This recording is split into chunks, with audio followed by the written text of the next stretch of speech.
Informasi selanjutnya, sejumlah ruas jalan di wilayah Jakarta tergenang banjir, ketinggian air mencapai 60 cm. Ya, sejumlah warga tidak bisa bekerja karena jalan yang tidak bisa dilewati. Hujan deras yang mengguyur ibu kota Jakarta sejak Jumat dini hari membuat sejumlah ruas jalan tergenang banjir. Di wilayah Jakarta Pusat, air menggenangi Jalan Raya Ahmad Yani Rawasari setinggi 60 cm. Kendaraan roda 2 pun tidak bisa melintas dan terpaksa dialihkan ke jalur cepat. Sementara itu di Jalan Ledjen Suprapto Cempaka Putih juga tergenang banjir hingga 60 cm. Saluran air yang tidak berfungsi jadi sebab genangan meninggi. Para petugas Satpol PP dan Dishub DKI Jakarta sempat menutup akses jalan dan membantu para pejalan kaki yang melintas banjir.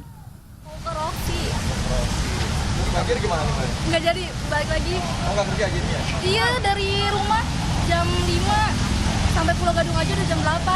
Oh, jadi Mbak, karena banjirnya jadi nggak kerja, Mbak? Nggak kerja, nggak bisa, udah pasti. Nggak bisa lewat, Mbak ya? Nggak bisa lewat, udah banyak yang ngomong.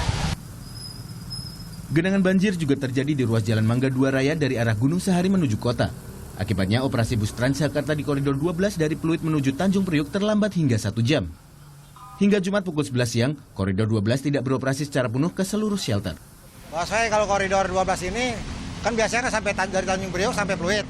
Sekarang cuma yang arah kota itu sampai Penjaringan, dan kalau arah ke Tanjung Priok sampai Kemayoran aja.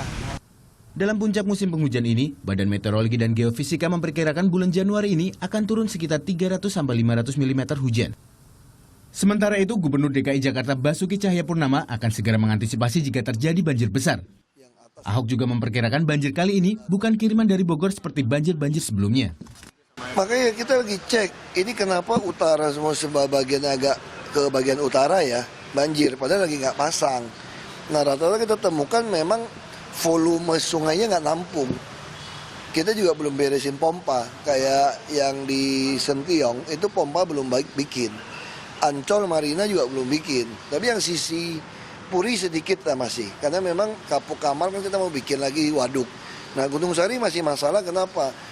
Padahal Pasir Ikan pompa udah jadi, udah beroperasi, nggak ada air. Nah kenapa nggak ada air? Dari Jembatan Merah, itu yang Kali Ciliwung itu ada 2,8 km lewatin belakang Rumah Sakit Husada, itu sampai ke Pasir Ikan, 2,8 km, tapi di sini didudukin di atas sungai. Tinggal 2 meter, 3 meter, di atas sungai bikinnya nih, rumah-rumah permanen 980 unit ada. Jadi kita harus bongkar rumah itu. Jadi kalau bongkar masih rumah susun. Pemprov DKI Jakarta juga sudah menyiapkan posko banjir di masing-masing kecamatan dan kelurahan melalui tim BPBD. Tim Liputan melaporkan untuk NET.